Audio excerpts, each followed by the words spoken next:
তো কয়েক মাস ধরে দেখতেছি আপনার ইউটিউব ফেসবুকে ঢুকলেই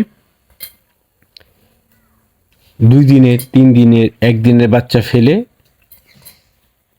গায়েব, হাসপাতালে রাইখে দিতেছে গায়েব, রাস্তায় ডাস্টবিনে ছুঁড়ে ফেলাইতেছে গায়েব।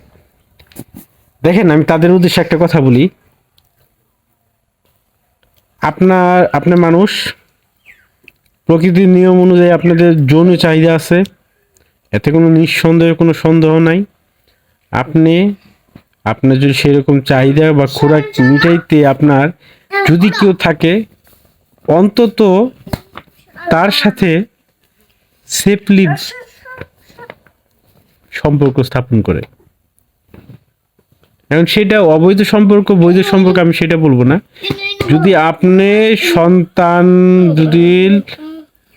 সন্তানের ভরণ পোষণ যদি খরচ না দিতে পারেন, আপনি সন্তান নিয়েন না, 1 নম্বর কথা।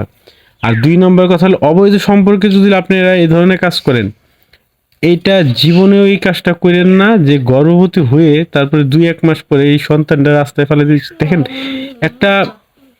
এই পাবনাতে দেখেন একটা কুকুর তার 8টা বাচ্চারে মারছে বিদায়, সে ইউনো সাপের একবারে মনে করেন যে ইউনো সাপের অফিস পর্যন্ত সে দৌড়াইতেছে, এবং যে মারছে তার বাসার সামনে যাবে সে কান্নাকাটি করতেছে। আর আপনারা তো মানুষ, আপনার মানুষ হয়ে আপনার নিজের বাচ্চা আপনি নিজে তো গর্ভধারণ করছেন, ওই বাচ্চাটা আপনি ডাস্টবিনে ছুঁড়ে ফেলাইতেছেন। কি অবস্থা!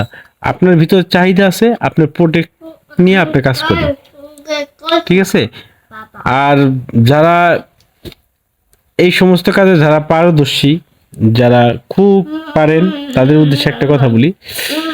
ধরেন আপনি একটা মেয়ের সাথে শারীরিক সম্পর্ক করলেন, ঠিক আছে, অবৈধভাবে করলেন, বা আপনি পতিতলয়ে গেলেন, যায় সেরে আপনার যে যৌন আকাঙ্ক্ষা যেটা, সেটা আপনি মিটে আসলেন, ঠিক আছে, সেটা মিটে আসলেন।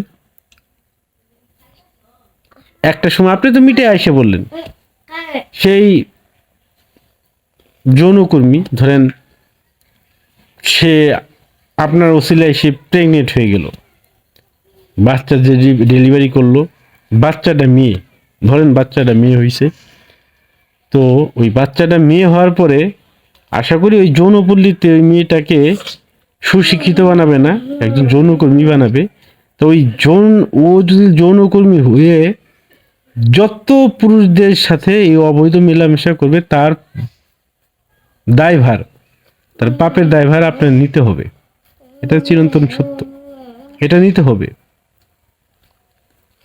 তো আমি সেসব ব্যক্তিদের বলবো, দেখেন, আপনার নিজের মেয়ে, নিজের মা, নিজের ভাই, নিজের বোন এই সমস্ত যৌন কর্মী হিসেবে কাজ করবে, সেটা অবশ্যই আপনি চাইবেন না।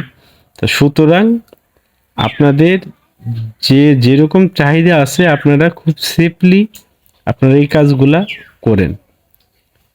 আপনার কারণ যদি একটা যৌনকর্মী গর্ভধারণ করে, সেই যৌনকর্মী তার মেয়েকে অবশ্যই শিক্ষিত বানাবে না।